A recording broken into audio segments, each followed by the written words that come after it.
All right, shalom, shalom. First and foremost, I'd like to give all praise, honor, and glory unto Yahweh, Bahashim, Yahushai, Bahashim, Rachah Kodash, and the honor some other apostles, the great millstone, and peace and salutations to all the members, the elect, the Bukhari and the house of David. It's been preordained, predestined to be delivered in these last times and to be the ruling governing body of the nation, Yashallah. So I want to go into a few topics, all right? This first one is the Hurricane Beryl, okay? And it's hit Texas, and a lot of people in the Houston region are without power. Okay, so I'm gonna play this video and then get some scriptures. We are missionaries for Jesus Christ, and we teach about God's love and about this book. Each page of this book testifies about. In Texas, many people are still without power. This is more than a week after Hurricane Beryl slammed into the state. Our Mario Dunham talked to a Houston resident to see how he's dealing with the heat. So Mario, we still have a lot of people down there still dealing with no power. Yes, Tim, according to PowerOutage.us, more than 137,000 people are waiting for their lights to turn back on due to the hurricane that happened in Texas. Houston resident Cliff McBean says frustrated is one word to describe how he's feeling. Power at his place has been out for longer than he thought it would be. There's also a pile of tree debris taller than he is, at 6'2". His neighborhood is riddled with branches, debris, and other things blocking the roads. Frustrated is a word to describe how Cliff McBean is feeling in Houston. And even though the generator kept the refrigerators on, it didn't run our HVAC system. And it's very hot in Texas. The only thing that kind of kept us cool, for lack of a better word, was we had rain 2 or 3 days. And so, we were constantly concerned about, wow, is this another, storm? McBean hopes the power comes on soon, but until then, he will do what he has to stay cool in Houston. Live in studio, Mario Dunham. Second Ezra chapter 2, Second Ezra chapter 15, verse 11. And it reads, but I will bring them with a mighty, that's the right scripture. It says, but I will bring them with a mighty hand and a stretched out arm, and smite Egypt with plagues as before, and will destroy all the land thereof. So the Lord is in this place, all right? He's plaguing this place, America, man. Okay? Hitting the food, a lot of these farms have burnt up over the last few years, and that's just not in the news anymore. Remember all those train derailments? But the Lord is definitely hitting this place, all right? Now this hurricane has hit Texas, and a lot of people are without power, okay? And it's so hot over there. I saw one video of a lady, she had to sleep in her car, okay? But her food went to, it's spoiled, okay? People without power, because people are so used to, this civilized life in America, all right?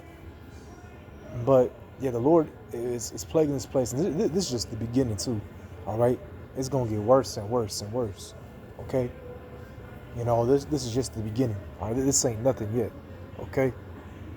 But this place keeps getting hit with hurricanes, though, one after the next, It hit Florida, okay, and different parts of America, and it's only going to get worse, man, all right? And then we all know about the Trump situation, okay? How he was almost assassinated, and personally, me, I believe that was definitely an all-stage event, okay? People were saying it. Now, he definitely did get shot, all right? Again, this is my own personal belief. You believe what you want, all right? But it was orchestrated within, okay? That's what I believe, You even had top snipers say that this is an inside job, okay? And we're going to see, what this is going to lead up to. I personally think Trump might get back in office. People say that it might not be an election. I personally think so. Okay. Again, I had a dream a few years ago, and and it was just a dream. But he was authorizing people to go to FEMA camps on trains. So, and this is like what, man? When he first became the president, I had this dream back in like 2017. So again, we'll see at the end of the day. But now he's having a speech. Let's I'm gonna play this actually. All right, this is also the spirit too. Talking about. Feels like a dream, feels like magic. Now I believe. Rachel was a 37-year-old mom of 5 beautiful children who was brutally raped and murdered while out on a run. She wanted to keep herself in good shape. It was very important to her. She was murdered.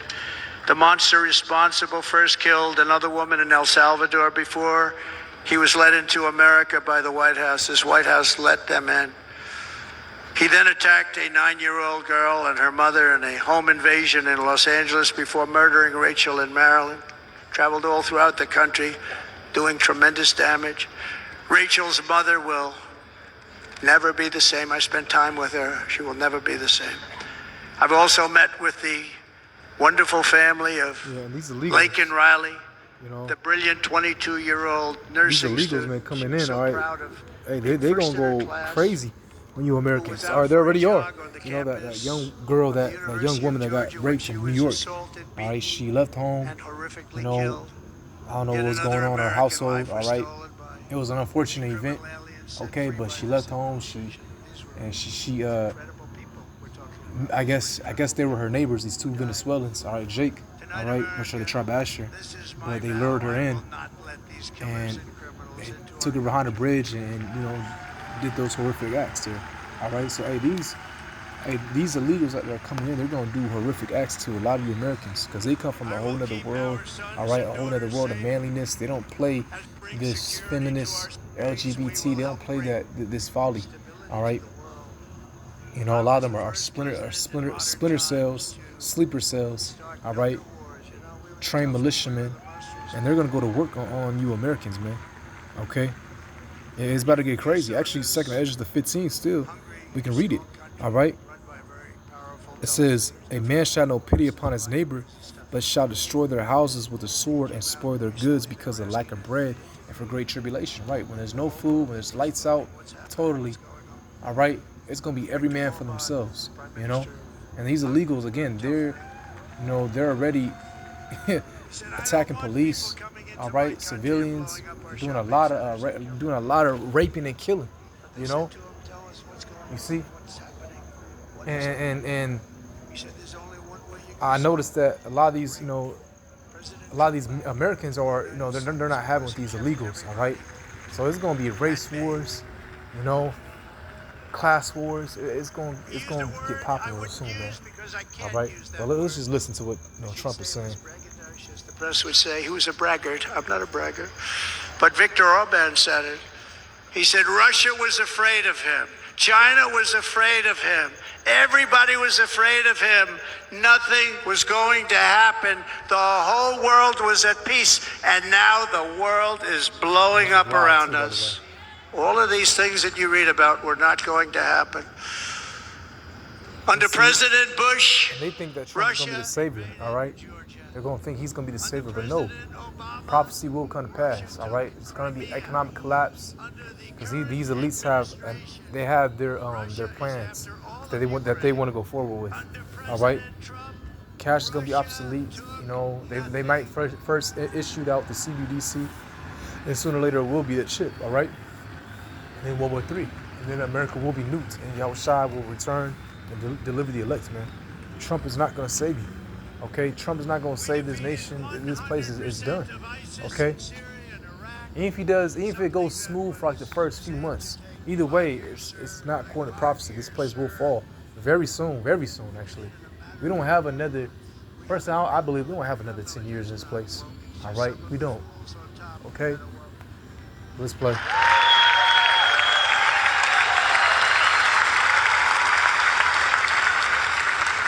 I got along very well. North Korea, Kim Jong-un, I got along very well with him. The press hated when I said that. How could you get along with him? Well, it's nice to get along with somebody who has a lot of nuclear weapons or otherwise. See, in the old days, they say that's a wonderful thing. Now they say, how could you possibly do that? But no, I got along with him, and he's a character. We stopped the missile launches from North Korea. Now North Korea is acting up again, but when we get back, I get along with him. He'd like to see me back, too. I think he misses me, if you want to know the truth. Our opponents inherited a world at peace and turned it into a planet of war. We're in a planet of war. Look at that attack on Israel. Look at what's happening with Ukraine. The cities are just bombed out. How can people live like that where massive buildings are falling to the ground? It began to unravel with the disastrous withdrawal from Afghanistan, the worst humiliation in the history of our country. We have never had a humiliation like that. 13 heroic U.S. service members were tragically and needlessly killed. 45 others were horrifically wounded. Nobody ever talks about them. No arms, no legs, face explosions, horrifically wounded. And by the way, we have a man in this room who's running for the U.S. Senate from a great state, Nevada, named Sam Brown, who paid the ultimate price. Thank you, Sam. Thank you, Sam. Yeah, these people really think that Trump is going to be a savior. He paid the biggest price probably ever paid by anybody that is running for office, and I think he's going to do great. He's running against a person that is not good, not respected, a total lightweight. But Sam, I think, paid, really, we were talking about it with some of the senators that are working so hard for Sam, but he paid the biggest price of any senator ever to run for the Senate. I don't think anybody's ever what he did. He was a real hero, a really great person. And he's running, and I hope that everybody gets out and votes for Sam Brown.